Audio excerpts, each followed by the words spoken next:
So, without further ado, the next speaker will be speaking about managing the tension between respect for autonomy and protection of vulnerable adults. And Dr. Crystal Lim is very well equipped and experienced to give this talk.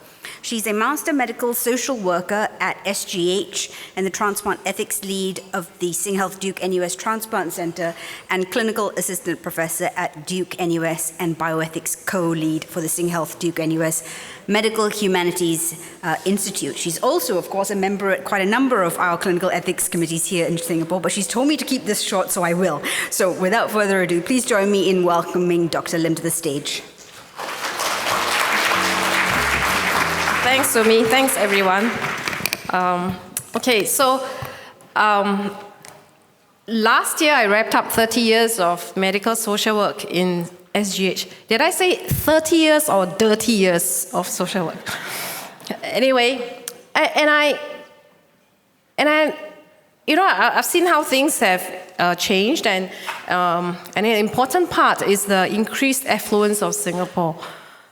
In those days, we make paternalistic decisions, and because there were limited dialysis resources, and conservative management for patients above 55 were a norm because CPF retirement age was 55.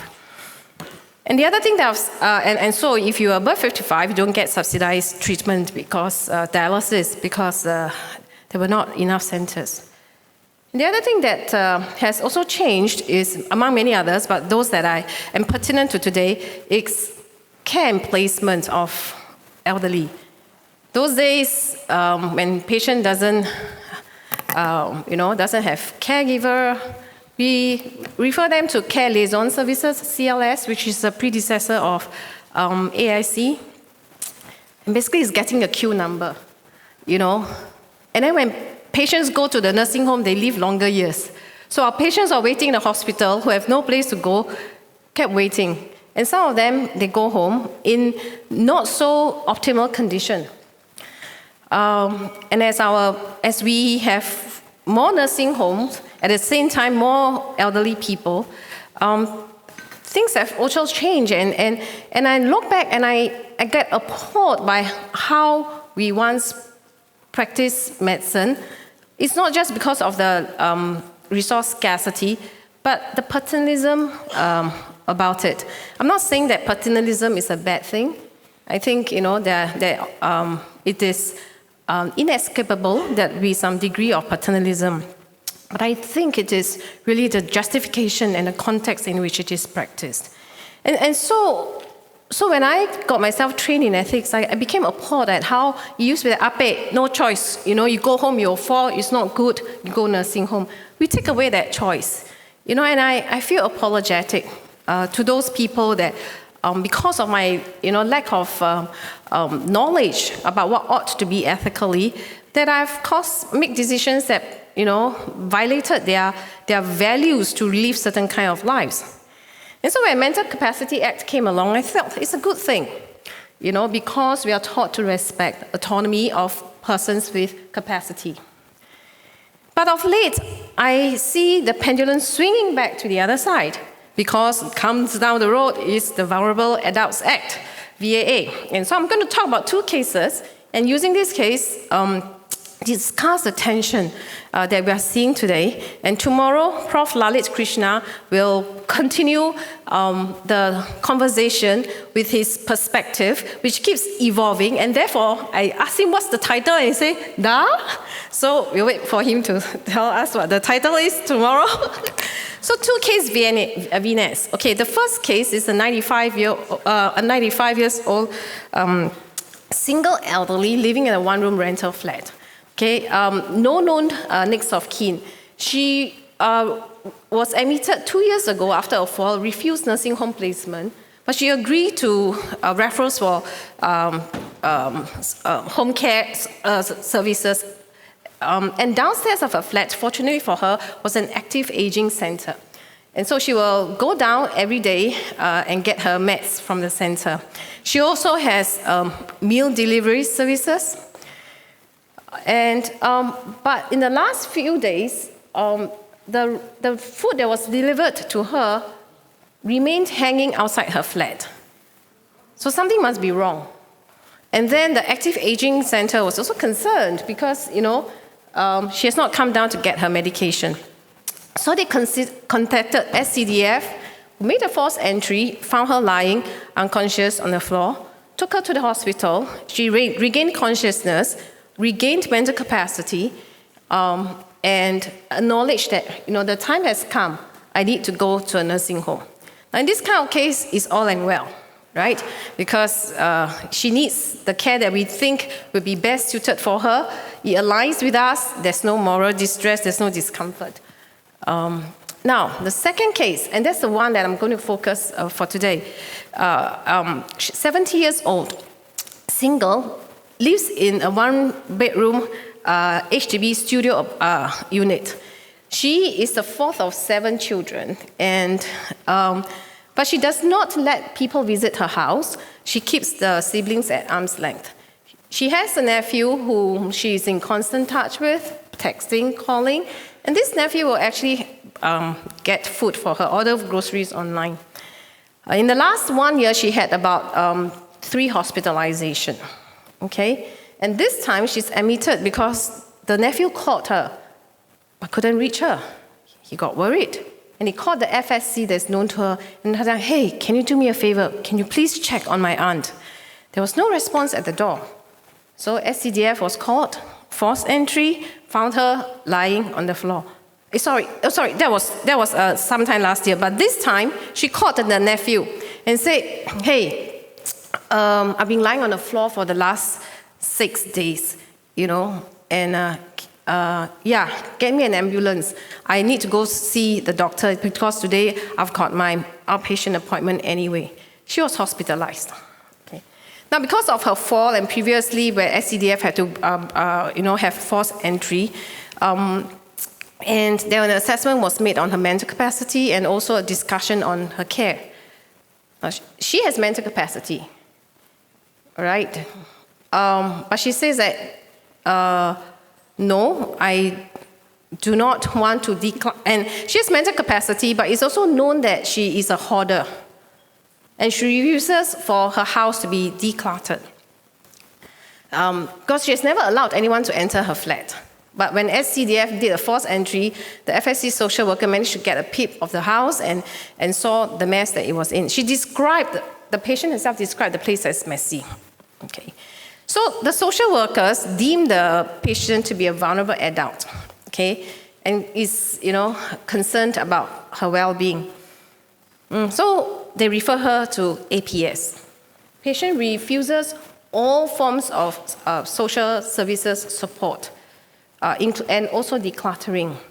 APS decided to refer her to the court, and by a series of decisions, decided that she should be placed in a nursing home. She was placed there 6 months, extended 6 months, a year has passed, and now she's been extended for yet 1 more year. Now, remember, she has mental capacity, okay? This is not her flat, but the social worker indicated that if going by, I didn't know there's such a thing as clutter image rating. I didn't look at clutter 2 or 3, because the social worker told me 6 and 7, so I'm in a hurry to prepare my slides. I'll go back and see whether mine is 2, 3, or 4. Okay. All right, so she says between 6 and 7. This is not her flat, yeah? This is an Angmo website. Yeah, okay. But this is what she thought it is. Now, in the days of Mental Capacity Act only, it would be that a person is not to be treated as unable to make a decision merely because she makes an unwise decision. Now, she has mental capacity. A person may think that she's unwise to refuse services, she's unwise to live in such kind of situation. But the Vulnerable Adult Act has now come in, and the team has invoked the VAA, the Vulnerable Adult Act. But before we talk about the Act, let's talk about who is a vulnerable adult. Above 18 years of age, must be incapable of protecting himself or herself from harm, okay, and that the incapacity is because of mental or physical infirmity, disability, or incapacity, and the type of harm that the person cannot protect against must be from abuse, neglect, or self-neglect. Personally, I think VAA is wonderful in protecting a vulnerable adult from abuse by other people. But I think it's this notion of self-neglect that becomes a bit contentious. What if the notion of self-neglect is by choice? I self-neglected myself for the last 2 weeks. I ate terribly because it's Christmas, it was my birthday season, it was New Year, and yesterday I had McDonald's with the sweet and sour. I neglected myself, I did not run, I slept 4 hours because of today's conference. And I think it will continue next week because I have another talk at Ting Fong next week. We neglected ourselves, but I'm not the case here because I don't fulfill the other things. So all 4 must be fulfilled. But is this patient really a vulnerable adult? I beg to differ. Okay? So I think, first of all, we need to be clear who, is the person that we're talking about a vulnerable adult. Because if we wrongly define the person as vulnerable adult, then it empowers us to come in and take over the decision of the patient.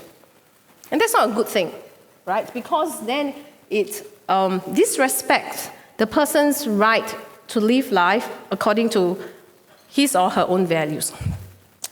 Now, so the VAA has that provision for safeguarding vulnerable people, and from self-neglect, which means that the person is unable to perform because the person is unable to perform essential tasks, daily tasks of living. Okay, and therefore being unable to care for himself or herself, resulting in any of the conditions below, living in grossly or unsanitary, hazardous conditions, which I think she fulfills, suffering from malnutrition, hydration, suffering from untreated physical or mental illness or injury.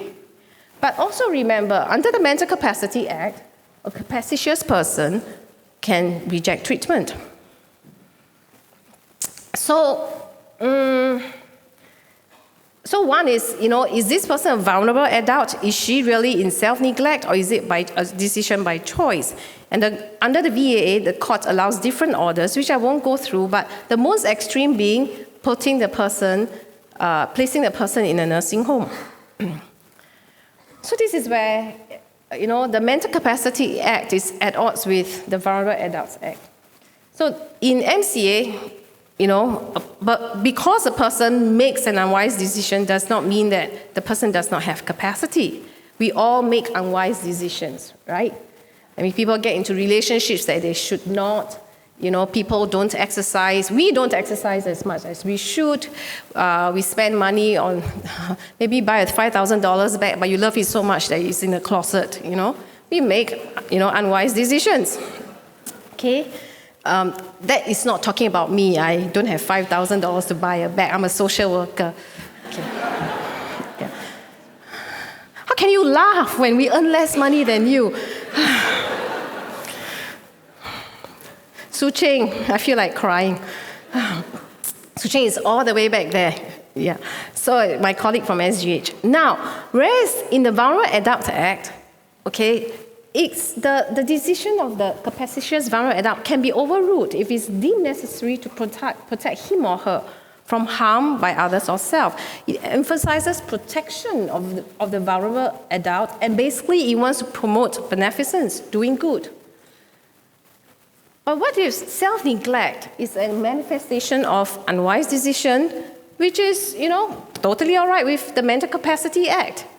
Now let me tell you, I must admit to you, I get upset when we, although well-intentioned, comes in wrongly trying to protect, because it's the patient's life, not mine.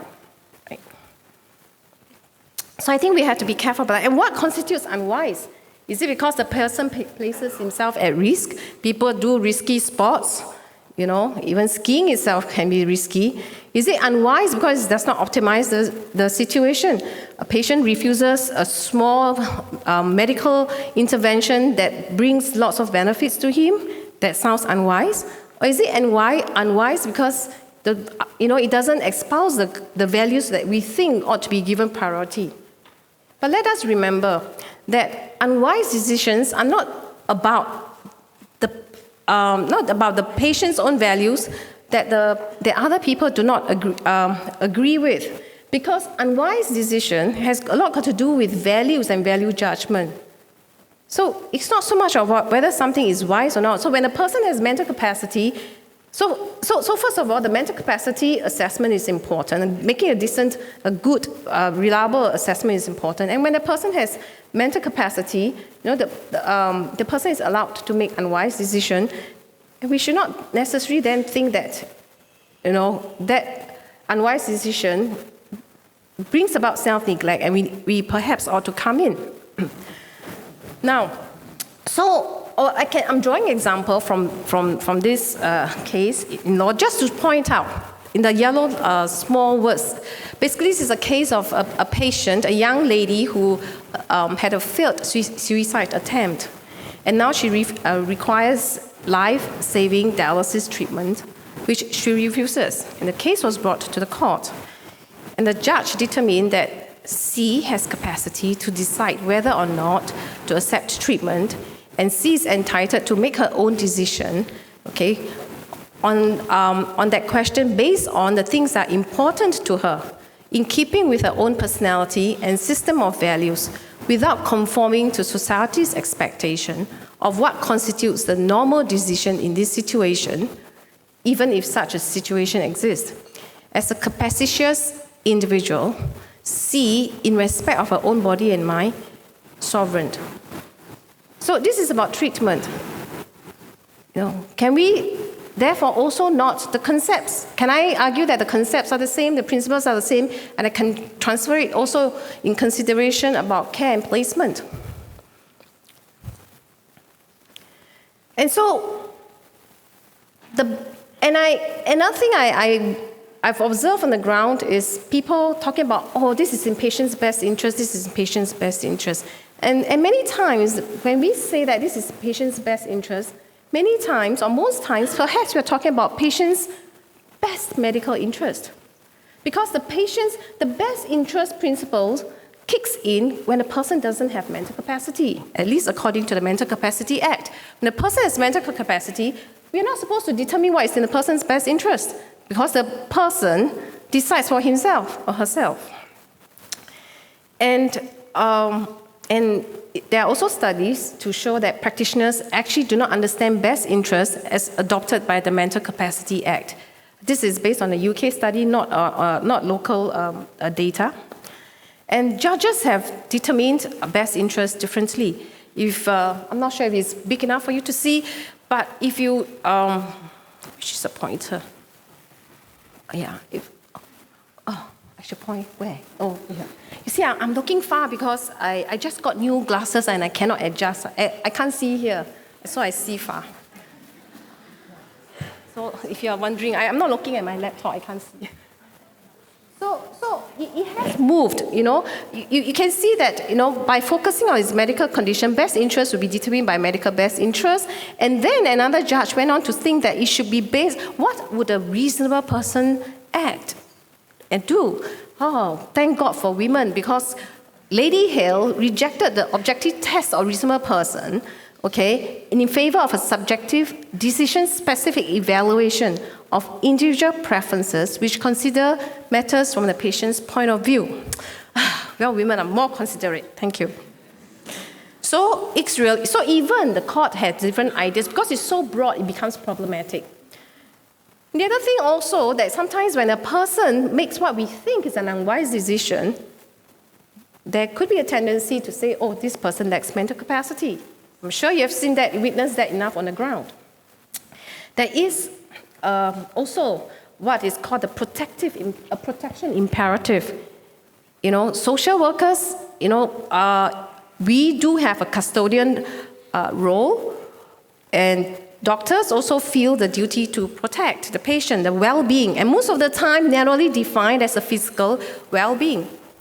And so, and we think about, but these are the things that we need to also be clearer about and think about when we intervene in such cases.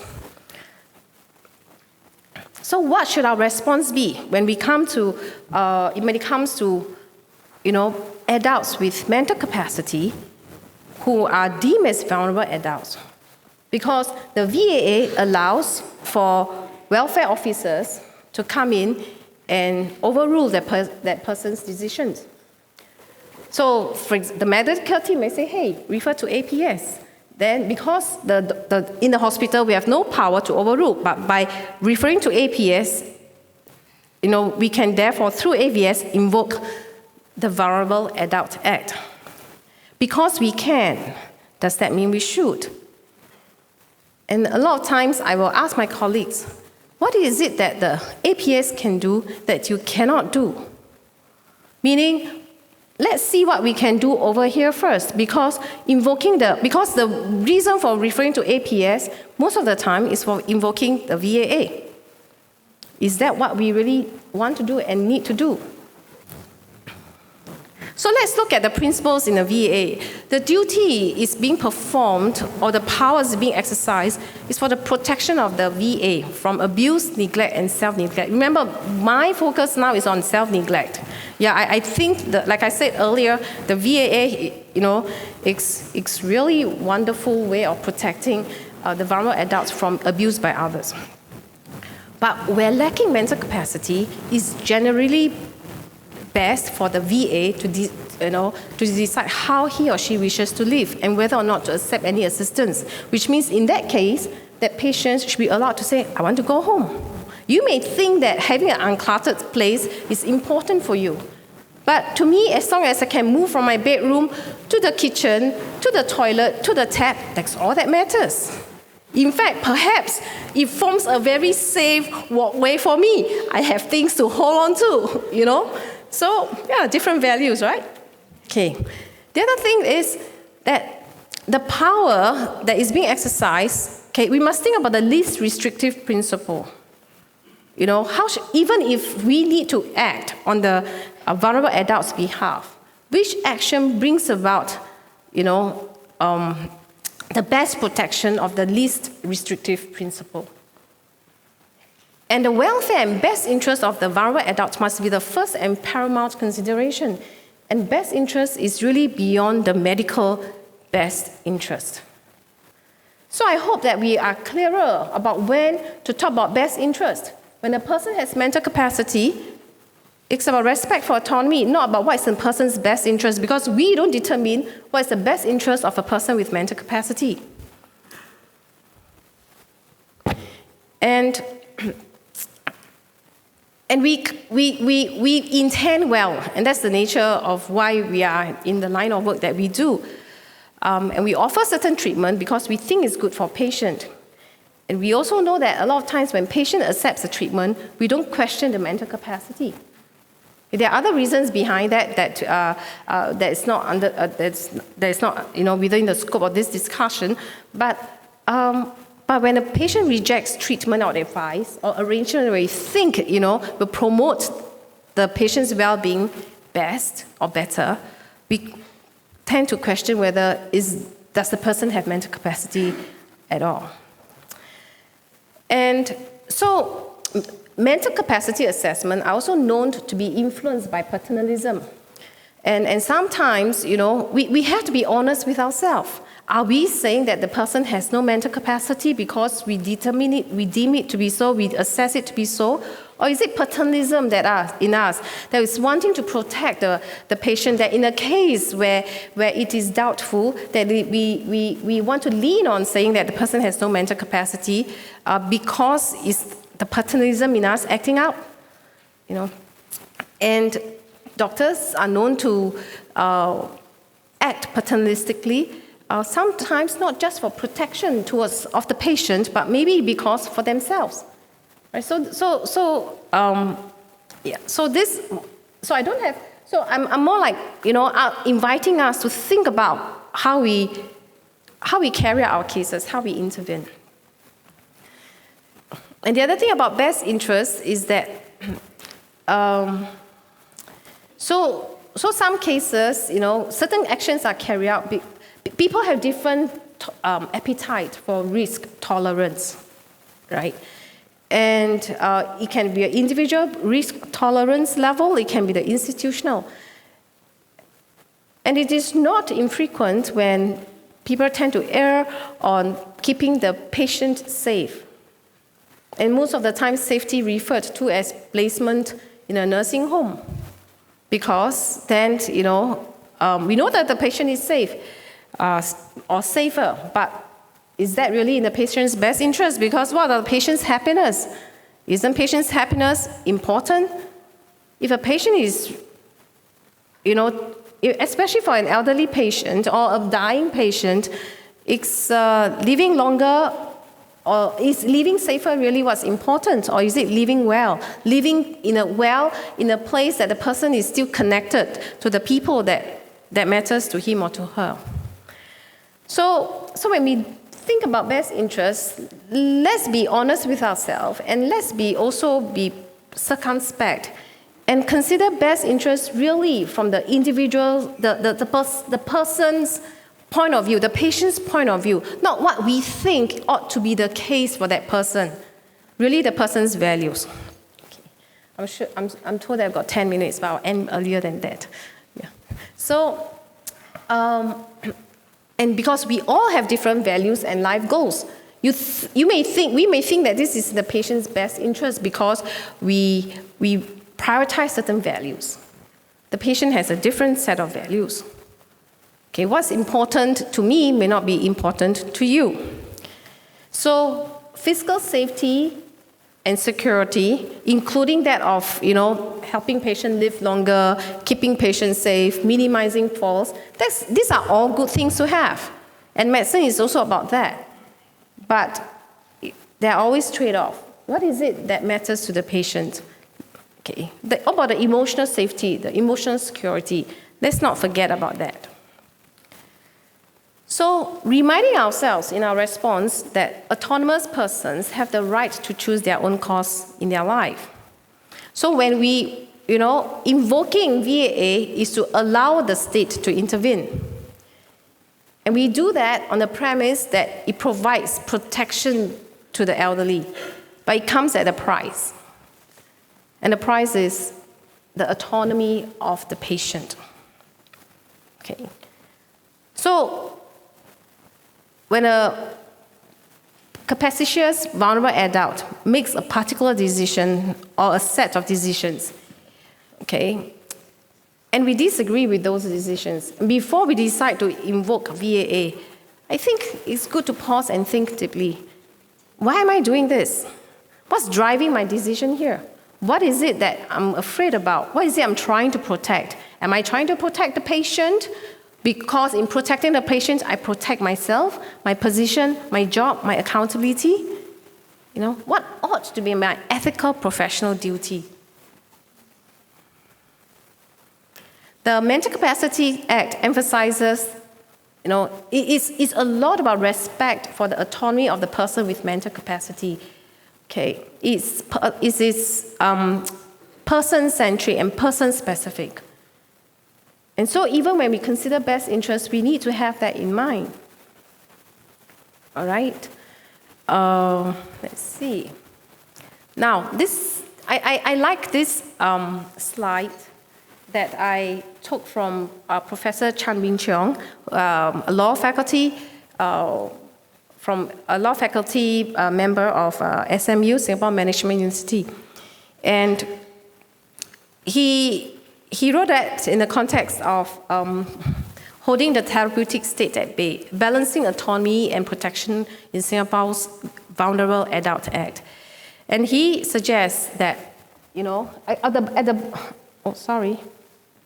the highest is extended care, temporary care and extended care. These are the things that we should be cautious to apply.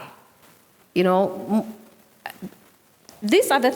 should only think about this when the patient's life is when the patient's life, as in the vulnerable adult, okay, is in serious harm, is at risk of serious harm. Then we consider these drastic actions. Going back to case 2, was she in serious harm? I beg to differ. Okay. So medicine is about doing good. We want to do good, thinking that doing good means putting her in a nursing home to prevent falls. Now, a distinction needs to be made between beneficence, which is to do good. It requires taking action. And it has to be, but beneficence is not the only or the most important ethical value. Equally important is non-maleficence, which is to cause no harm. And harm is not just about physical harm. Harm is to set back the interest of the person. If Ape has no interest in going to a nursing home, and you force Ape to go to a nursing home by invoking VAA, you have caused harm because you have set back what he would want. Right? And non-maleficence requires not acting. Beneficence requires acting, carrying out a certain action. Should this be a case of doing no harm? Doing no harm by not referring her to a nursing home, finding other ways about it. So, expanding our ethical scope beyond doing good. And in fact, between beneficence and non-maleficence, non-maleficence is often regarded as a constant duty. And important question, what are our therapeutic goals? What are we hoping to achieve when we carry out certain action? What are we aiming for? And what we aim for ought to be for the patients in the capacitious, vulnerable adult, what the person would want should it not be the therapeutic goal? I think so. Within limits, of course, all right, because if the person is requesting, unreasonable treatment that is non-beneficial and all, we don't give in we do not have to accede to those requests. But the therapeutic goals, it should be shared decision-making. It should not be defined by the medical team itself, or saying that, this person has no mental capacity, so we decide on the person's behalf, or saying that this person has mental capacity but is vulnerable, and therefore we can invoke the VAA and make decisions on the person's behalf for the sake of protecting the person. And with this, I thank you.